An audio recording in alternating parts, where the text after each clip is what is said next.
Compare that.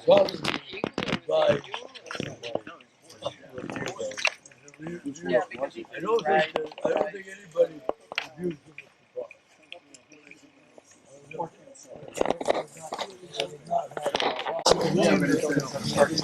They're good for roads, they're good for physical pictures, but they're not good for what you keep.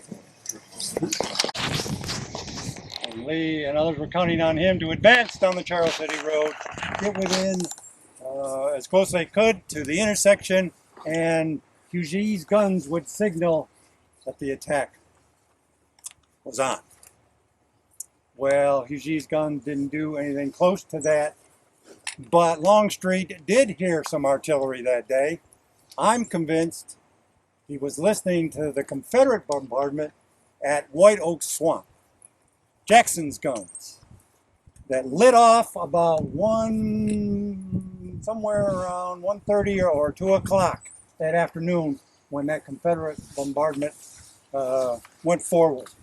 I think that Longstreet heard that bombardment, and in his mind he thought he was in position because it triggered Longstreet to start his own artillery bombardment. And the fighting starts just after or around 2 o'clock that afternoon. And it's artillery. Longstreet's guns, Paul's guns, exchanging fire. And that will go on for close to 2 hours. Go ahead, Ed. And the Jackson concentration has somewhere between a minimum of 30 and 60 guns. So that would make a lot of noise. It was hell of a hell. So these attacks really don't get going until much later in the afternoon when finally Lee is on the field. He has taken a little trip from here down to check on Holmes, find out what he's doing down along the James River, along the River Road. He's got a report that there are Union troops up there on Malvern Hill and they may be leaving or going somewhere. He wants to find out. He rides down there, he finds Holmes, he sees some movement up on the Malvern Heights. He tells Holmes, hey, why don't you send some troops and artillery out there and do something? Well, Holmes will. And those guns of Holmes get smashed to pieces by the Union artillery and reserve artillery that's on top of Malvern Hill. Now, when he reaches the position that Lee would want him in to do, Holmes goes into a house that's there. Holmes is as deaf as a post. Probably also in advanced stages of dementia. And when he comes out, Galena and the Rooster are firing at the guns on Malvern Hill. The gunboats. Yes. And he throws his hand to the ear and says, I think I hear something. And then he will open up with the gun. Then he will open up with his guns from that place, and the Union artillerist is arguably the best artillerist in the world, and he will take care of Holmes very rapidly. Holmes is going to lose a lot of men, and he's going to be beaten so bad that he's going to sit on his ass all day on the first day of July. Let's just say Hughie and Holmes are on whatever list Lee is making about considering his commanders and what will happen to them. All right, I want to jump back into the battle, and because right here is where some of the most fierce and personal combat takes place in these open fields here and leading up to the Longbridge Street Road. And from here I want to talk about Jenkins because he was one of the next brigades to go forward. Jenkins Brigade, Micah Jenkins, South Carolinian. Longstreet would come up to Jenkins, he would point in our direction and signal Jenkins, I want you to silence those guns. So he will form his brigade, or what's left of it, maybe a little over 1,000 men at this time, and he will advance across the fields towards us to attack the Union gun line. Somehow, some way, with the guns of Cooper and Randall and the German batteries, what's left of them, and there isn't anything left by now because they've been overrun, so they're out of action. So now it's just 2 batteries firing. Cooper's close to where we are. Randall's up closer to the road. They're firing on Jenkins. How in the world they made it across that 400 or 500 yards is just beyond conception. You mean Jenkins? Jenkins, what did I say? Yeah. Well, you didn't say who. I was just you were, Oh, yeah. you were pointing out Jenkins. Thank you. Thank you. But they do. The South Carolinians make it to the gun line and drive through it and drive the cannoneers back into the woods and the infantry reserves that are in back of the gun. And then, according to Jenkins, what happened next was an attack from his flank. And that attack came from a Confederate brigade commanded by Branch. At least that's who he accused after the fact. He said Branch's troops came up on his flank, which would have been farther off into where the woods are, and started firing into his men. And that was what prompted him to fall back. Fall back to where he had started his You attack. can see on this map, what you can count on it, the Branch would be coming right by the wood rock, like so. Yeah. Back. So he falls back. Jenkins falls back. And he's on horseback the whole time, leading these men out on the field. He reforms. He will launch a second attack. Now you've survived that once, and now you're being told to form up and go forward again. And a second assault will come forward. And once again, they will reach Cooper's guns. And the fighting here is hand to hand. Now the reserves have come up. When Cooper fell back, he went back to the reserves. Help save my guns. Start to rally some of the Pennsylvania regiments. And a counterattack will take place against Jenkins' men. Private John Urban of the 1st Pennsylvania was in that counterattack. And this is from his recollections charging against Jenkins. The noble 9th Regiment of Reserves joined our regiment, the 1st. With a tremendous cheer, now we charged upon the enemy. And a most terrific conflict ensued. Both sides discharged their pieces. And then the most frantic yells of rage rushed on each other. Never was a battle more severely contested.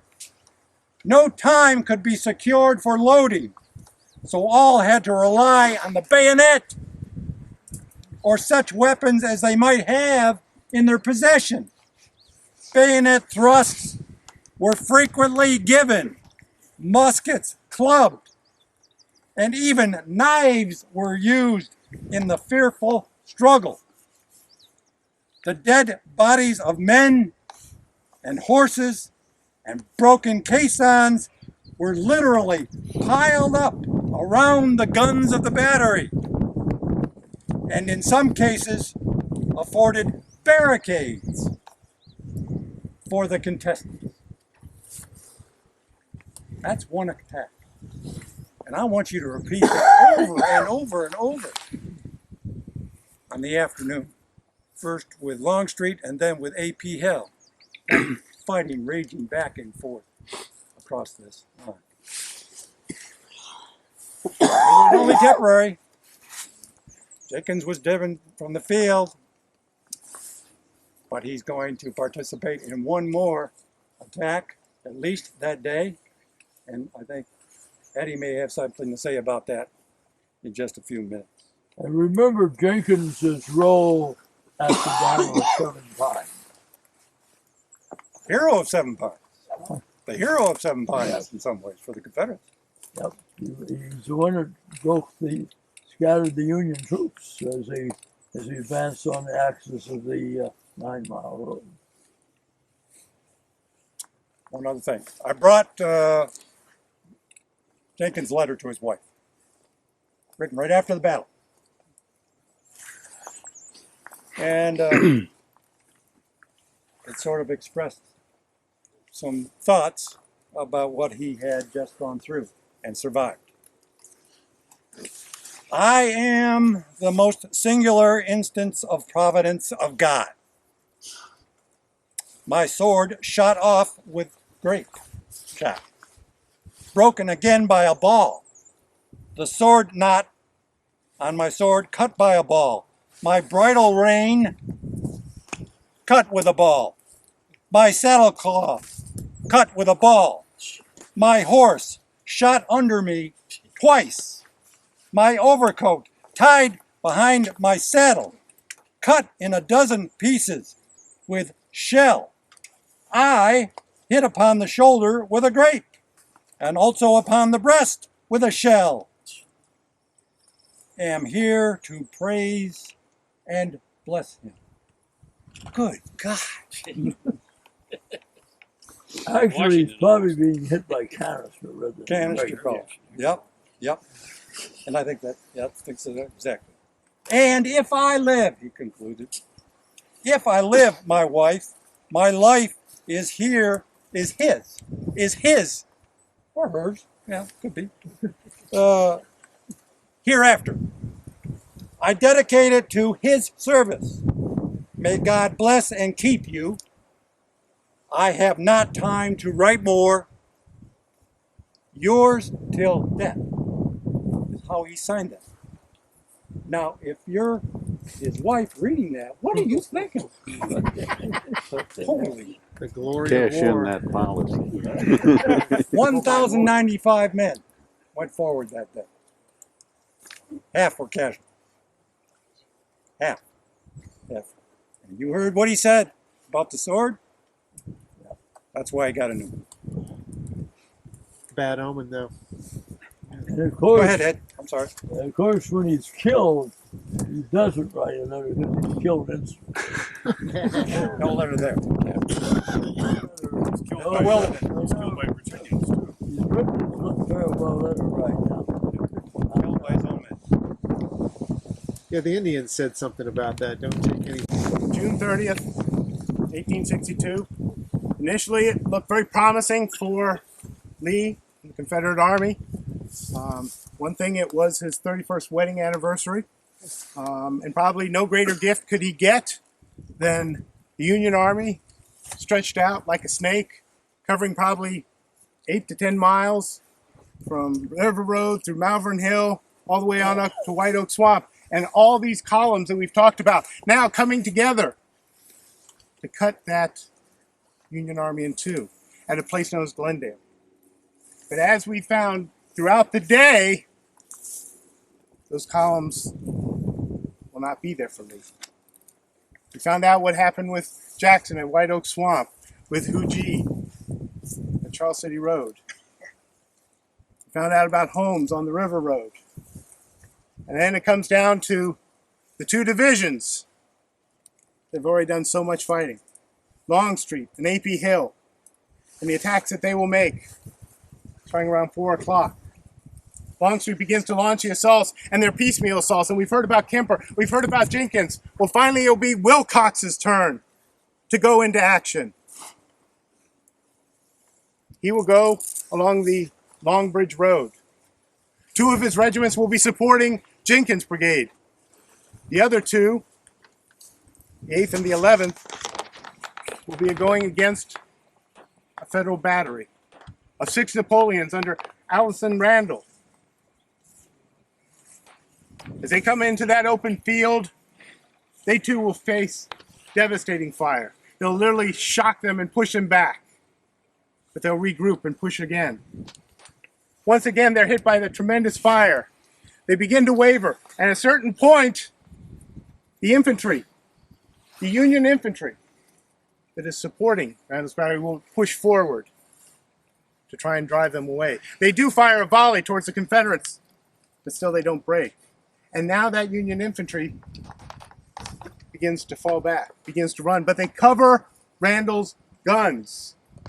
Randall's men are trying to wave them clear so that they can blast away with the canister. But now the Union soldiers are retreating back into the lines, back into the guns, and right with them are elements of Wilcox's brigade, particularly the 11th Alabama.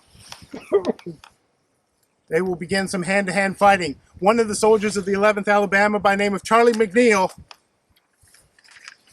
will actually jump upon one of Randall's guns before he is killed. His nephew will see him, and he too will die there. Charlie there with his flag. They lose the guns. Randall will gain some people. He will gather some troops, and they will launch a counterattack. Once again, more of this savage hand-to-hand fighting that you hardly ever hear about on the battlefields. But here it's taking place all up and down this line.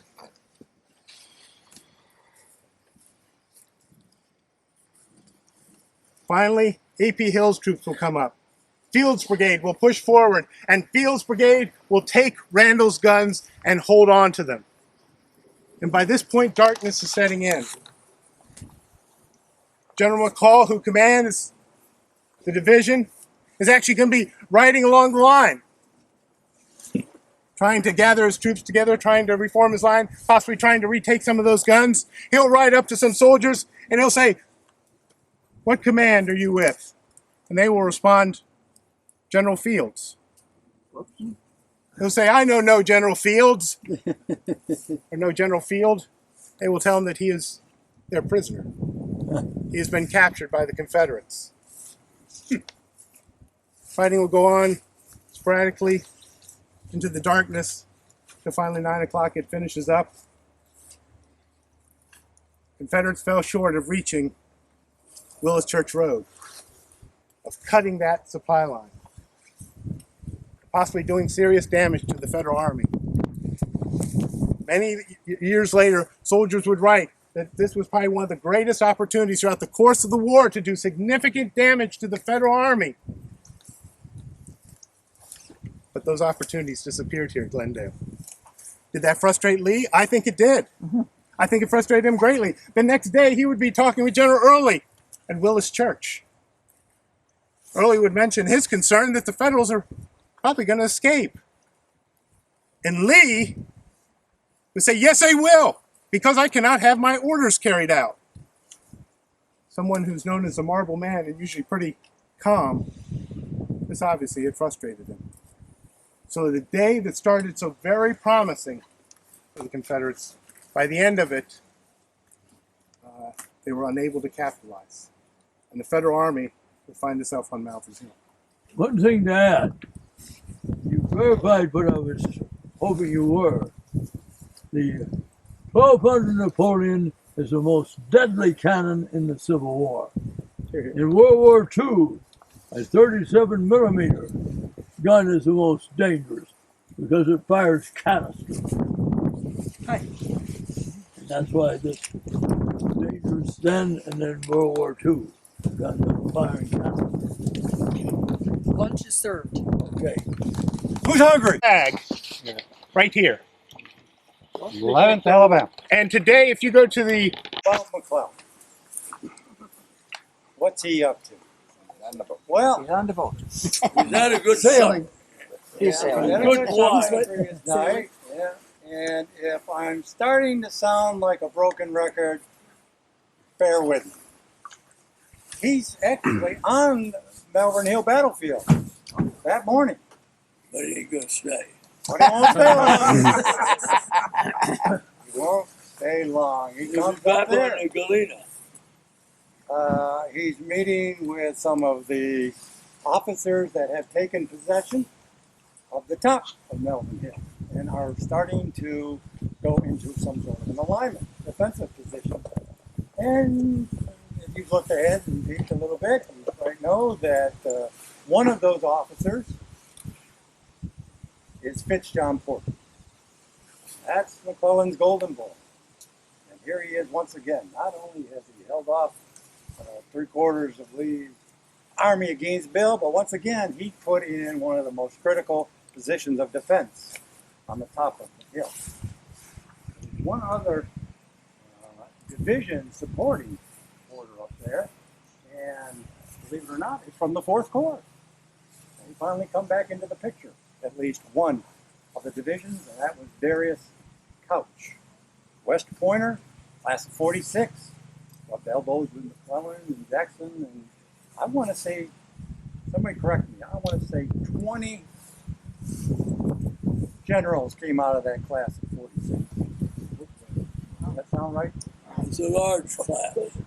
59. You all know who number 59 was.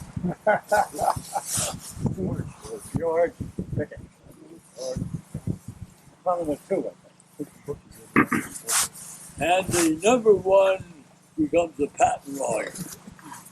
Smart. We've got a patent lawyer in the crowd.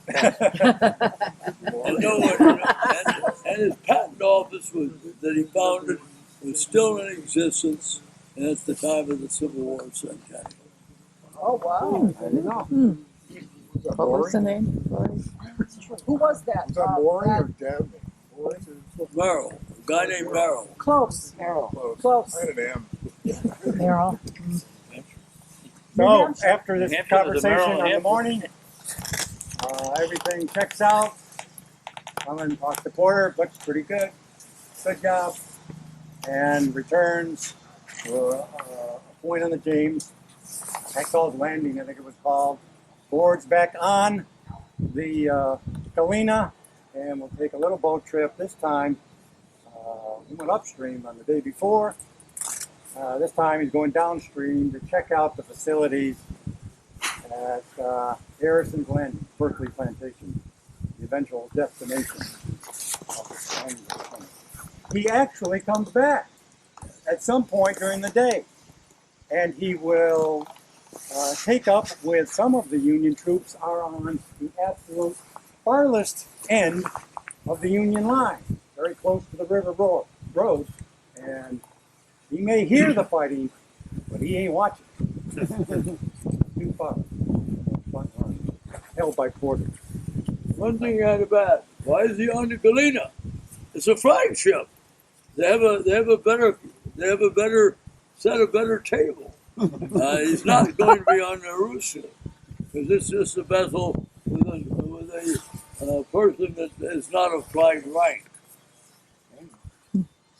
So you would have definitely eating well, drinking well, and I know that and he remarks the remark they serve very good wine, and they even have tablecloths on the vessel. So you can see he's living probably like as well as his father did when he was growing up in Philadelphia, and his father was a very successful doctor and comes out of a very wealthy family.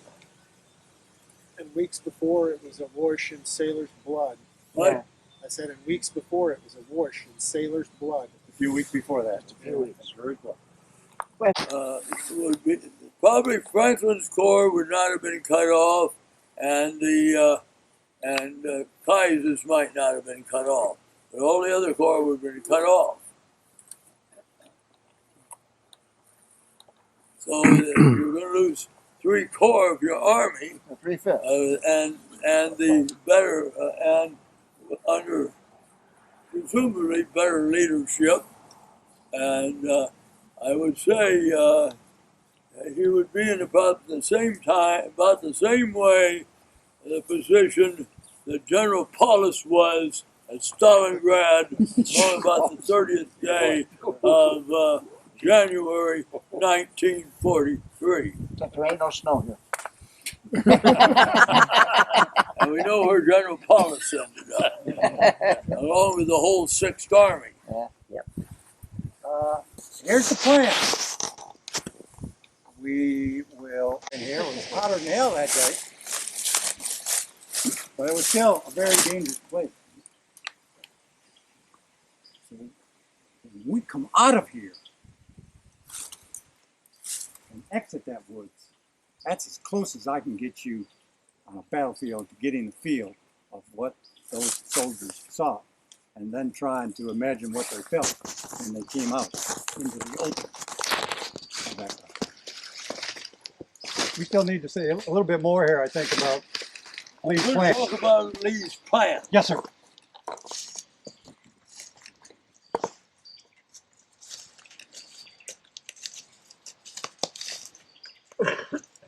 I'll stay here because I don't want to slip. All right. Generally, I am to the north. As we were, so you can see where the Willis Church Road. Now, who is coming down the Willis Church Road? That's going to be D.H. Hill.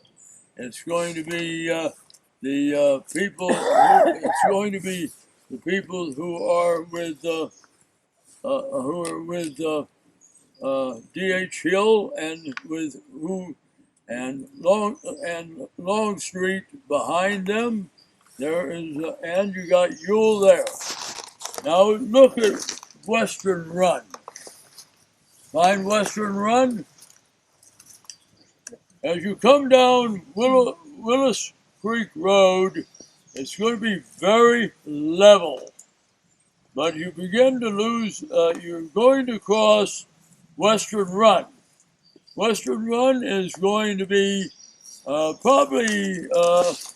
it's going to be probably the low ground of Western Run is probably, if you're driving on that road, is going to be well over 100 yards.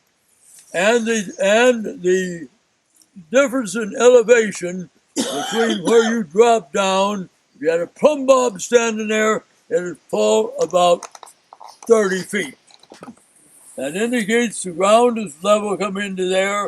You go across Western Run, which is over 100 yards, and then you go up onto another level, almost the same as if you had a plumb bob dropping on the north side. So that is the approach there. You're going to have you're going to have the office of where the minister lives. Now, it's early in the day. It's going to be well to approaching the noon hour before Lee gets to that position. Because at that time, the Union had already been forming, remember.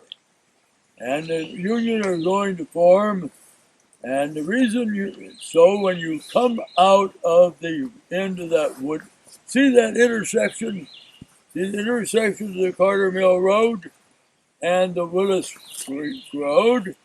That's at the edge of the timber. As you're going to find out, D.H. Hill can't be a very good Presbyterian. Because the Presbyterian believes in predestination. So in the artillery bombardment, he's going to be sitting there with his desk. And some shells begin to explode towards him. And he goes and changes and puts the tree between he and the Union gun. That shows he's not very good Presbyterian. All right, now where's the Union guns going to be? They're going to be, you see the Union line is going to be basically extending from the area of the my eyes focused here. The crew house. You see the crew house? Everybody see the crew house. That is on about the same height as we're standing when we're not in the woods. So you're going to take a line from the crew house, and it's going to run over to the West House. There's where the Union are going to put their cannons into position. They're going to put. They're going to have eight. They're going to have 8 batteries mixed between 5, 6, and 4 gun batteries. They are being put into position by not the best artillerists in America, the best artillerists in any Western army in the world at that time. Henry Hunt. Who's Lee's chief of artillery? I hope he's a good Episcopal minister. Yeah, he Because he damn sure isn't a good artillerist. William Nelson Pelham. You could be as good chief of artillery as William Nelson Pelham. And that's saying a lot. I hope he's a good Episcopal rector. So he's got probably one of the best artillery positions you can have if you're going to tear somebody to pieces. Halfway between the gun line, which you can see on the map there, and the intersection of the Willis Church Road and the Carter Mill Road, you're going to come into a field. And that was a wonderful thing when they restored the vegetation. You used to not know where that big field is. It's a wheat field, and who's in there? Verdun sharpshooters. They're the best marksmen in the Union Army. Are in there, deployed across the field among the shocked wheat. So they're going to be running across that line there, just about where we can see the Confederates beginning to come up, where they're going to begin to get really mowed down. So you have that position going there. Lee never visits where he's going to put the guns in front of us now. If he visited there, the good engineer he is, he could see you've got a real problem. You're going to establish two artillery concentrations.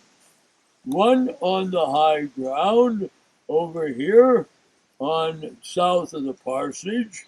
They're going to have about 30 guns to be positioned here. They are not into position. Lee looks and thinks it's a good position. He looks over here, in this area here, and where you can see those guns in front of us, he never visits here. He's going to concentrate at least 30 guns there. So he's got these they got the two gun concentrations. The west over here, north of the crew house, and over the west house, he's going to have the guns out of Jackson's command. They're going to be massed there. Now there is no cannons here yet. None in this concentration. Lee assumes. Now we assume he assumes. But we know what the order said. We're establishing two batteries, two gun lines. And if you look at them, if they are any good and have on good terrain and had the advantage in elevation, they would concentrate their fire on that Union gun line. And if they have 60 guns firing away, converting their fire on there, that in theory will force the Union gun line to limber up and get the hell out of there, or they're going to get destroyed. So he's going back we know what he wrote. We don't know what he was thinking, because his adjutant, I would say his adjutant, the person probably, I know he's not on morphine, but his decision would be like he's in a dream world. And he's going to inform Lee that when we're going to concentrate those guns. When? We're not saying we have them there. When we concentrate them, we will open fire, and will probably happen. We will force the enemy to withdraw from the gun line, and Armstead's brigade, who's over in this wooded area, in the area about where the Confederate advance will be. Where you're going to see Armstead and those people. See Armstead. If Armstead, if and when our bombardment is going to, as expected, drive the Union from their gun line, he will have his men let out a colossal rebel yell, yeah, yeah, and you will charge, and everybody else will charge. All these guys in red over here, all these poor bastards in Hill's Brigade are going to have charged those Union cannons. Page They're 29 about of the 400 toolkit. yards from them. Meanwhile, Jackson's artillerist is having a very bad time, even when this order is issued, establishing this gun line over here on the other along Western Run. So this is and this undoubtedly all we know is what the his chief of staff wrote. We don't, and Lee did not read it. In fact, the chief of staff doesn't number or time the time he sent this meeting. Now, Lee ain't going to fire him till after Antietam, the chief of staff, when he'll get Walter Taylor. He had Walter Taylor, but Walter Taylor ain't with it. He probably have not written an order like that. He would realize that he would ask Lee to read it, and let's discuss it. And that's how the order is issued, is that way. And they're going to try to put the guns in there, and they bring up a battery, and as soon as it sets up, those 36 Union guns will silence them. They'll drive them into position or wreck them. Now, Adelbert Ames, who will be Ben Butler's son-in-law. Now, Ben Butler with our group is naturally Marshall Foley. Now, Adelbert Ames is going to fire in 3 hours. He's going to fire out of 6 guns over 1,350 rounds. Wow. Just out of this one 6-gun battery. Remember, there are 8 batteries up there. Granted, he's going to fire more than anybody else. I just wanted you to know that. Now, his chances of knocking those Union guns, the Confederate guns, they as soon as they get a battery there, it's smothered. So there's going to be no guns firing at all from here. And the guns firing by Jackson's battery do some firing, but they do not overwhelm. So you're going to get the privilege of attacking, and my colleague will soon go into that piecemeal, and into this gun line that may be one of the strongest and the best organized at any time in the battle in the Civil War. But as you're going to find out, the Confederates who will be advancing head on ain't going to do good. But there are going to be some people, and we're going out to what they call Maverick Cliffs. Yes, some of the men from 3 Confederate brigades have the Union hanging on by the end of their teeth on Maverick Cliffs. That'll be the men of Billy Mahone, the men of Wright, and Ransom. They get men up there, and they make some of the Union of Morrell's brigade are going to be driven out. But it'll be very obvious, and I'm really delighted I'm going to be able to walk this, because I've always started to walk at the guns before, not back here, and I've never brought them into the woods there because I have to watch for the bus to pick us up. But we're going to be inside the wood line on this side. Okay, take over. Yes, sir. Who's giving the signal to attack? Lewis Armistead. brigadier general, brigade commander. What in the heck is going on? Why Armistead? Well, where's Magruder? He's backtracking. He's not here. Where's Eugene? He's off somewhere there along Bridge Road or somewhere in the rear. He's not here. Armistead, at the time these orders come out, he is the ranking, more or less, commander. He has beside Armistead, he's got Wright's Georgia Brigade. The two of them are here. And that's the Confederate right. Those two brigades until later in the day. And again, remember, Armstead is does not have a good view. He's in the woods, ground is sloped off. He can't really know that that gun line ain't working, and they're getting knocked out. Jackson's over there already not pretty well knocked out before Armstead gets it. They're just the battery, the 30 odd guns they're trying to hear never get more than 6 into action at one time. And that's where we're going next. Is that Parker? See, I can see it because I know where it is. It runs across. It's about Page of the map. 300 yards in front of the gun. Okay. Highway mark. And Here's the intersection right here at the end of those trees is right here. Okay, that's that trees at the end of the trees. Right. Glad Ed mentioned the Berdan sharpshooter. I got something to say about this. Okay. Okay. This represents Again, page 29 of the map guide. Wright Grand Battery. 6 batteries made it up there.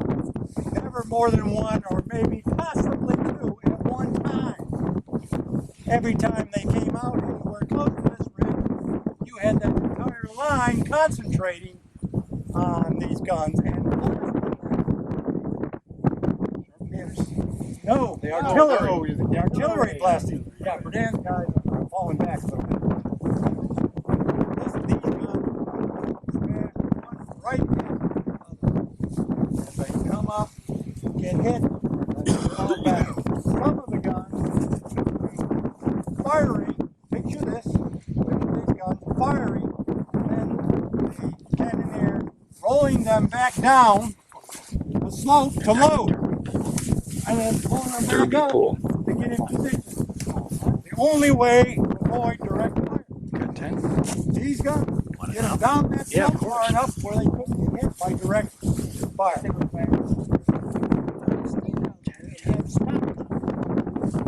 They do not have direct indirect fire. They don't know trigonometry. Where's the mathematician? So you're thinking they would have came up this far and not just like right to that barrel? It's kind of where Yeah, they I'm going to take a good shot. I think. Yeah, that'd be what I'd do. I don't know. But it was a disaster. It was a fiasco. Where the D.H. Hill hit, the whole Grand Battery experiment was farcical. That's exactly what he wrote. Farcical. And no effect. And one of them says, give me, Hill were right. Give me the Union artillery, give me the Confederate infantry, and the United States near no power. On Earth.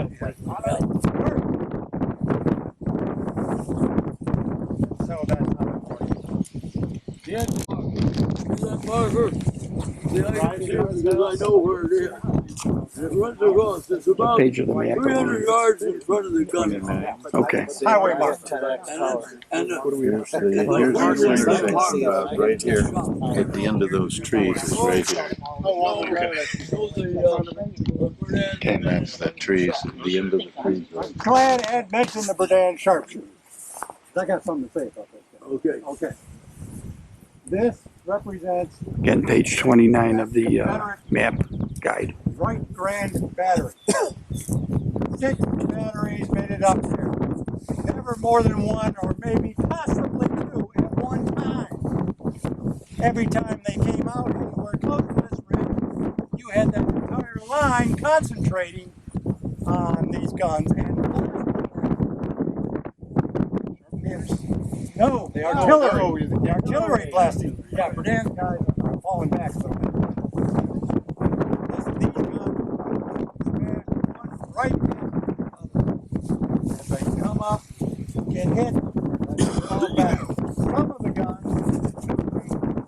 firing. Picture this. Picture these guns firing, and the cannoneer rolling them back down the slope to load, and then pulling them Derby back up pool. to get in position. The only way to avoid direct fire. Got 10? These guns get them down that slope far enough where they couldn't get hit by direct fire.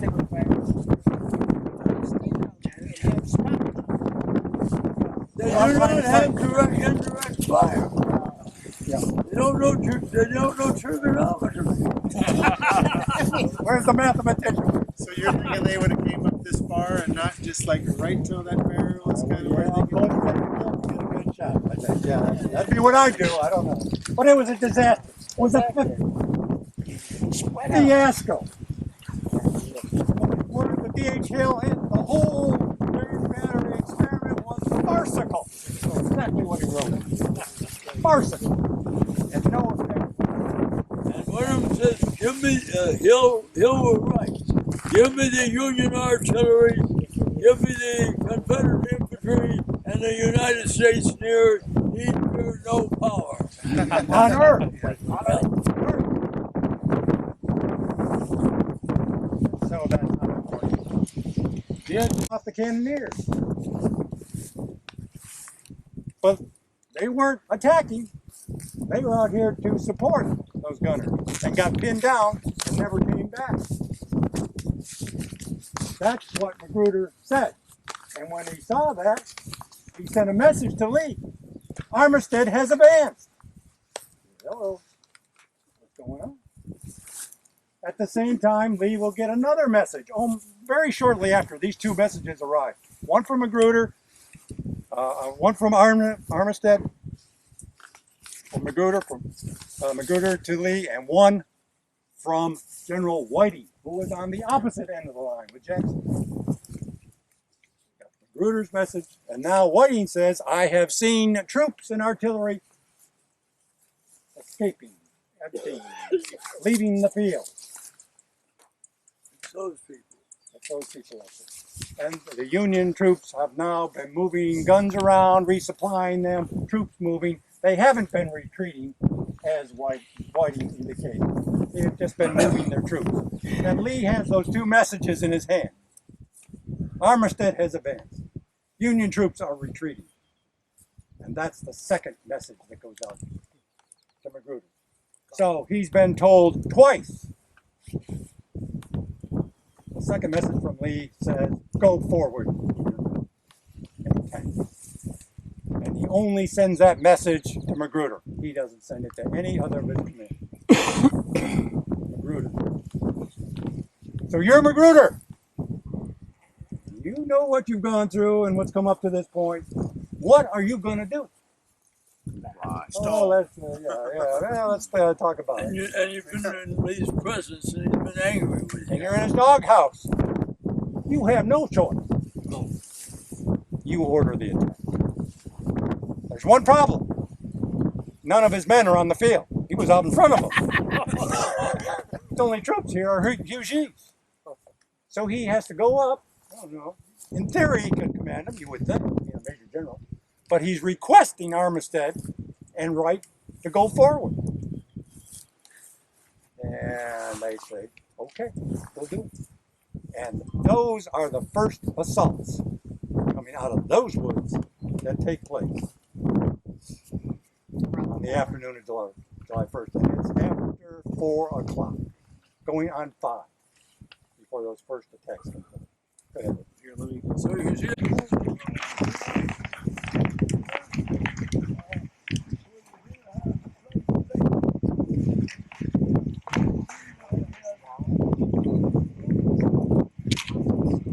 But the good thing is why it is during death light.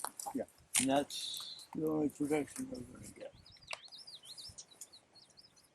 I won't necessarily ask Ed to repeat the rebel yell, but if you want to, I mean.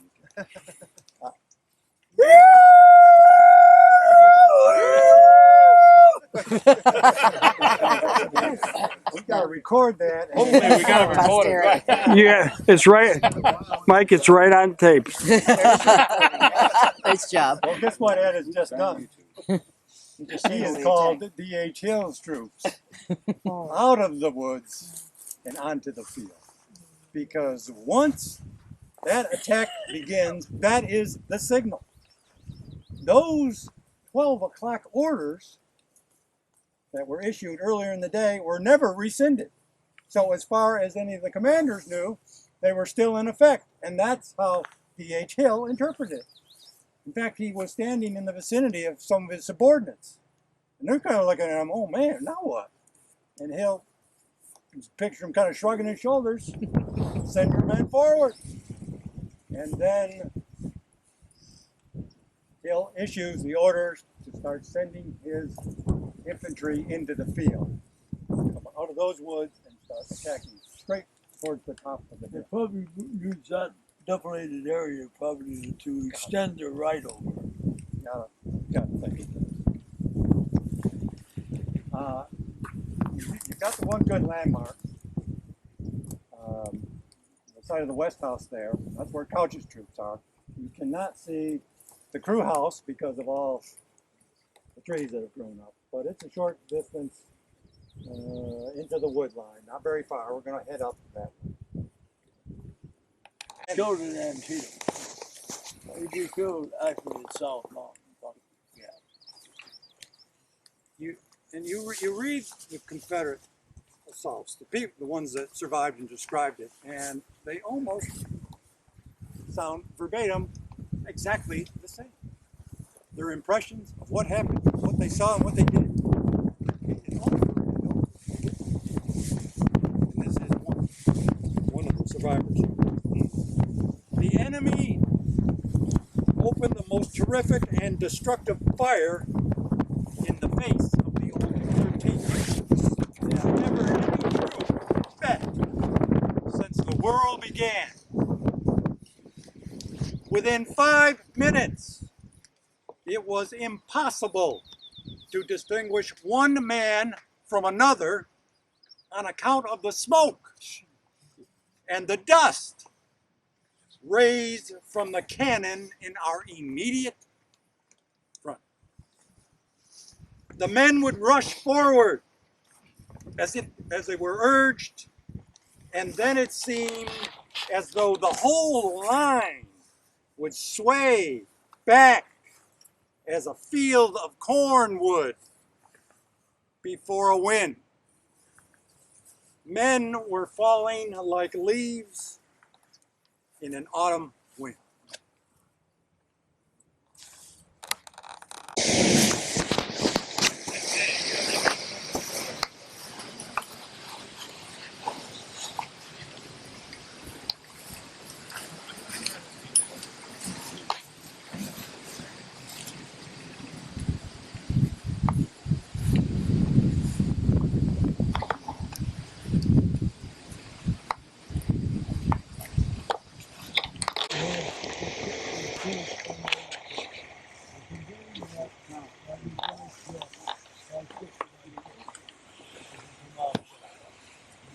wood back there.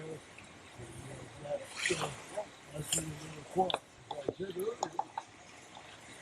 the question Affected by once P.P. Hill's men have been stopped. Now you finally got Magruder's troops and eventually all of Hughes's command on the field, and it will be a series of attacks following as the troops arrive.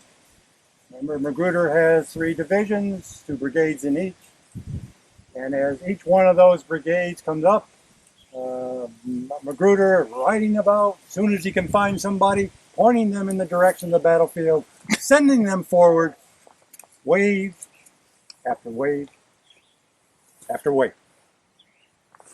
And it is across the fields that we've crossed, where Magruder's men are taking some of the heaviest casualties at the battle. These are troops from Barksdale's Mississippians now. He's taken over command. He says he got within 100 yards of the Union line. At one point, Flag Bearer dropped the flag. He had actually picked it up. He was leading them forward until he got within 100 yards, and then he too was stopped. one of those brigades is the best, but could only get so close to these guns. Mahone also gets close, and Ransom gets close, and Wright gets close. They'll argue who got the closest. So how many guns did the Union line have? How many guns did the Union line have? Well, originally, when they first set up, it was 36. So they got part batteries or something. There are 8 batteries altogether. But keep in mind, We there got are more some- batteries in support. Yeah. And batteries will move. Not all will stay in one position. Some will go from one end of the line to the other. And then they'll put out, and then they'll replace it. How many are here now? Wait, what? Oh, right now, 6. 6, So that gives you one full battery. not 36. Since Not he's, 36. the most mouthy, probably represents Ames's battery. He has that phenomenal number of over 100 and over 340 some rounds. So when did Lee become aware that there was And you can get all those reenactment batteries in the United States, and they wouldn't be able to find that many rounds. I'm sure he knew it, but he didn't call it out. Sections too. I think it's 6. Of course, Beginning just after 4 p.m. and continuing into the darkness, charging Confederate infantry made repeated assaults up these gentle slopes. In several places, those attacks came within point-blank range of the Union line. This ground is such a place. This position here was held by General Charles Griffin's brigade with regiments from New York, Michigan, Massachusetts, and Pennsylvania. Earlier in the day, his men supported the artillery. Casualties were light, but with the setting sun came orders to move forward through the guns and meet the foe. And it was late afternoon when troops commanded by General John B. Magruder rushed forward in hopes of silencing the deadly accurate Union guns. Their effort climaxed in a brief but bloody struggle against Griffin's infantry. A sulphurous battle smoke clouded the field as the two lines converged, the range so close that it was impossible to miss. We murdered them by the hundreds, remembered one Union survivor. And here's a drawing of the scene.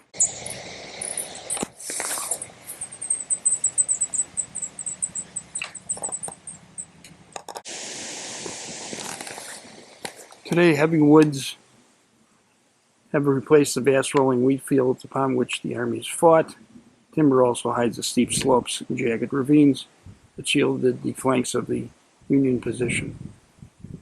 The rough terrain forced most of the Confederates to advance across the flat open green fields astride the Willis Church Road.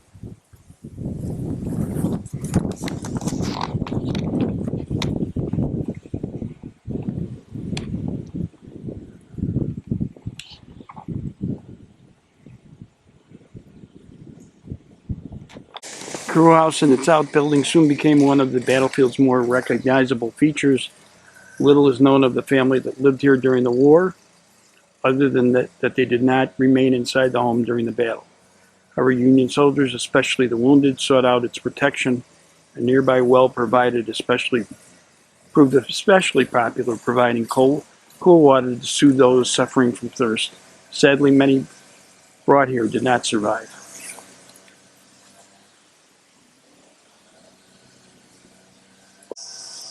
Here you get an idea of how rugged this position is and how sloped it is. This is a series of one of a series of 61 markers erected beginning in 1925 to identify the battlefields around Richmond. These tablets were the work of Battlefield Markers Association, a group of historians committed to commemorating the Richmond battlefields. Most prominent among the association's members was Dr. Douglas Southall Freeman.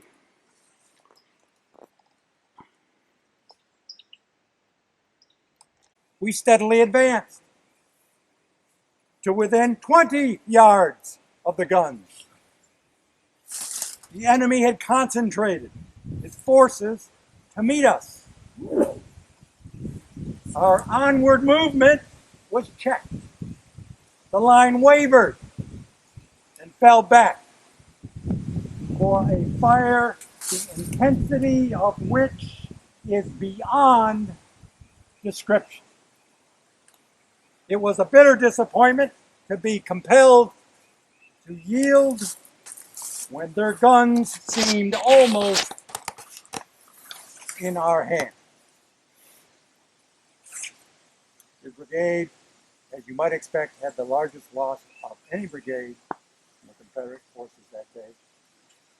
499 reported casualties. And most of them must have been taken in those final moments, rushing the Union line close to where we are. What was In the evening. But by a little 9 o'clock or so, all the fighting is starting to die out.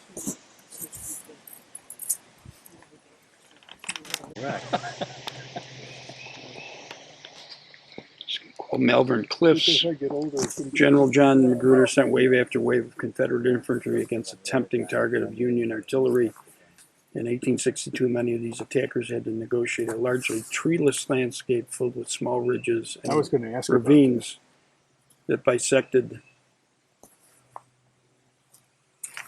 their route. The ground both exposed them to deadly fire and temporarily sheltered them. Some of the difficult terrain can be seen from here.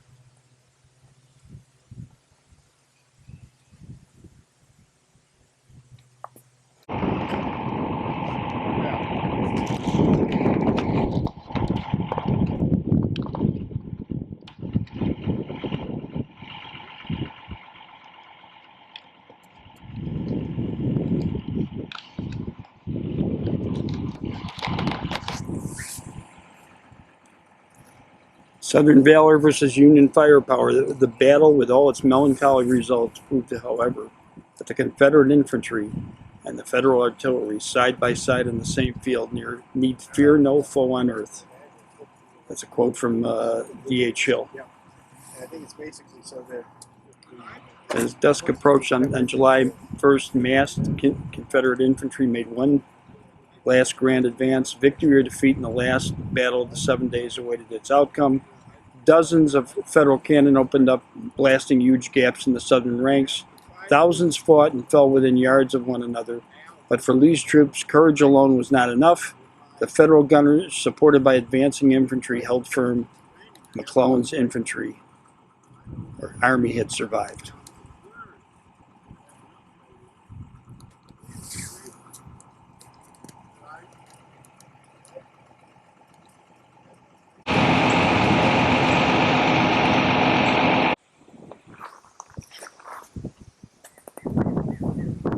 Site of the first Thanksgiving in America, first whiskey distillery, 1621, one of the first shipyards in the New World.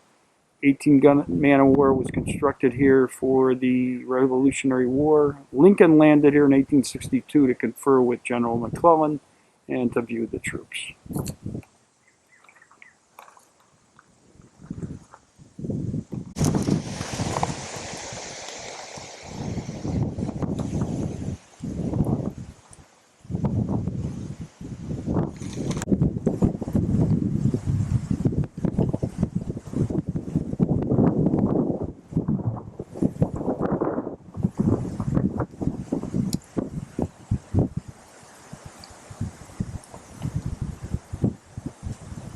In America. Did everybody know this? No. Oh, let me explain then. Our story begins in England, over at Berkeley Castle, pronounced Berkeley here, Berkeley there. We're Americans, so we pronounce it correctly. 38 men board a ship named the Margaret, captained by John Woodley, who already survived the starving times at Jamestown. They traveled 2.5 months, 3 months. They land right here. Their purpose is to start a new colony, just like Jamestown. Unlike Jamestown, we came under orders from the king himself, as written in our ship's charter, that said the first thing we were to do once we left the ship was to get Thanksgiving. And we did. Also, according to these same orders, it was supposed to be an annual event. And it was. Until 1622, there was an Indian uprising. They were massacred, and Thanksgiving was forgotten history. Now that's how those pesky pilgrims get their foot in the doors. If you do the math, we had 2 Thanksgivings right here before the first pilgrim ever steps foot on solid soil. Still, if you doubt my words, inside the manor house I have a copy of a document dated 1962 from the Kennedy White House, proclaiming that we are, in fact, the first Thanksgiving in America. and that must have been a very jagged pill for him to swallow because he's from what state? Massachusetts. Now, if you ask me, anyone that boards a ship in England heading for Jamestown ends up in Massachusetts probably shouldn't have been trusted in the first place. But that's just me. And if you all would have kept your eyes open, you would have noticed twice on PBS our brand new documentary has aired called The First Official Thanksgiving. And if you missed it, do not sweat it because we do sell it in the gift shop. Now, throughout the tour, we're going to be heading that direction, pausing from time to time, discuss some of the features of the house, the grounds, some of the major events that happened right here at Berkeley. Plus about 100 more we're not going to talk about just because we don't have time. There's a lot of history here. If you have a question throughout the tour, please ask. I will answer it. If I cannot answer it, I will lie to you. Take this building behind you, for instance. This is known as the Dependency. Berkeley has two dependencies because it's built in Georgian style, which means symmetry. So if you have a building on one side, you'll have a building on the other. If you have a door on one side, you'll have a door on the other. Symmetry, Georgian style. Now, the building on the far side originally was the cookhouse and laundry house, while this was the guest house. Now, you have to remember in an age before Motel 6, if you were coming from Williamsburg on horseback, it would take about 15 hours to get here. If you were coming from Richmond, about 17 hours to get here. So when you got here, you were hot, you were tired, you were expected to rest, you were expected to eat before your travels began. Now, one of the customs during this time is only the males would stay out here, while the females stayed inside the manor house. Any questions so far? None? All right, let's head that way. It's still the same way today. So everything about Berkeley Manor, inside and out, is to show you how rich the Harrisons were at this time. Have you guys been to Williamsburg yet? Notice most of the old homes are made out of wood, while they're making theirs out of brick. Not only is it brick, it's true brick construction. There's no wood in these walls. The walls are anywhere from 2 to 3 feet thick of solid brick. Now that was pricey. Plus, the Harrisons still had to hire somebody that knew what they were doing. One guy would be the guy that designed the place. The next guy would be the guy that actually made the bricks. All the materials for the house came from this site. We had our own pug mill down by the river, and as you can see, there's different colors, textures. Each one had to be fired at a different rate with different materials to get the desired effect. Now, Berkeley happens to be the first 3-story brick home in Virginia. At the time, 1 story taller than the governor's mansion. I'm rich. It's also the first home in America that has the pediment roof, which is that simple triangle end. During Greek and Roman times, we would expect sculpture. It's pretty boring for us, but you have to remember one thing. The Harrisons were rich enough to get away with it. They called it trend setting. They copied it from a church in England, and they're still copying it today. Now we're going to jump back to one of these bonds for a moment. We're going to talk about the Flemish bond, which is that long brick, short brick, long brick pattern throughout the majority of the house. I want you to pay close attention to that short, discolored brick. During the colonial era, it was purple. It was fired with ash wood during the oxidation process, turning the brick purple in color, which was the color of wealth and royalty. Now that was pricey, but the Harrisons still wanted more. So he also had them glazed. So when you came down the river by boat, looked up at his house, it would sparkle and shine like diamonds in the sunlight, saying, I'm rich, I'm rich, I'm rich. Any questions so far? Now, the purple has faded over the years, but if you look at the second story, you can still see the glaze on it today, even in this light. Any questions real quick? All right, what about the bars on the lower windows? During this period of time, this is where we kept the children and mother-in-law. That's not true, that's a lie. We kept Confederate soldiers downstairs. It was a prison. The entire Army of the Potomac was camped right here at Berkeley. 140,000 Union troops. Carriages, hospital wagons, cannons, machine guns, hot air balloons, the entire Northern Fleet parked in the water, over 600 ships, the majority of them gunboats.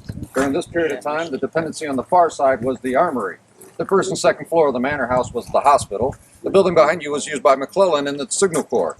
During this period of time, it had 2 wood towers at either end.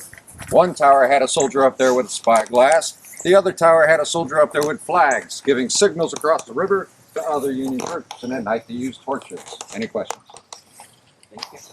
All right, let's head this way. For the seasons, like winter, with all the different bonds or patterns, they didn't want to lose their spot, so they would mark it. So if you notice to the right of this lower window, about 8 bricks down from the top, you'll see a brick that says 17 EB23. That's when they stopped in the season of 1723, picking up again in 1724. Now, I have no idea who EB is, but I still talk about it personally. Everybody got that? All right, the tree behind us is a tulip poplar. This is our oldest documented tree on the property. It's 250 to 275 years old. The reason we say it's our oldest documented tree on the property is when we had 140,000 soldiers here, they cut down a lot of the trees so the signal corps could see.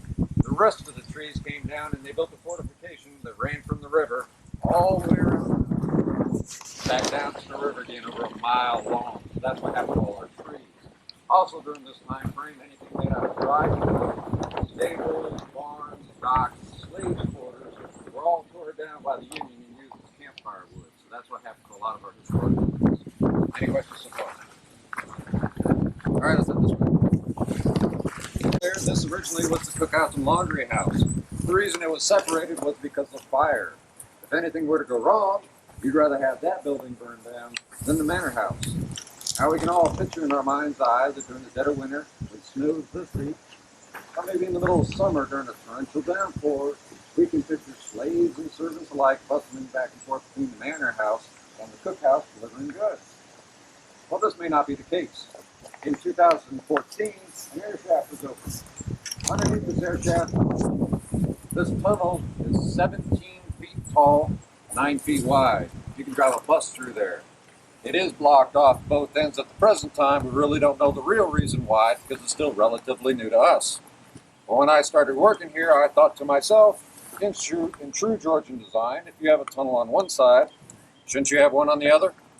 Well, about 6 months ago, I found it, so come back in a few years, maybe we'll talk about it, okay?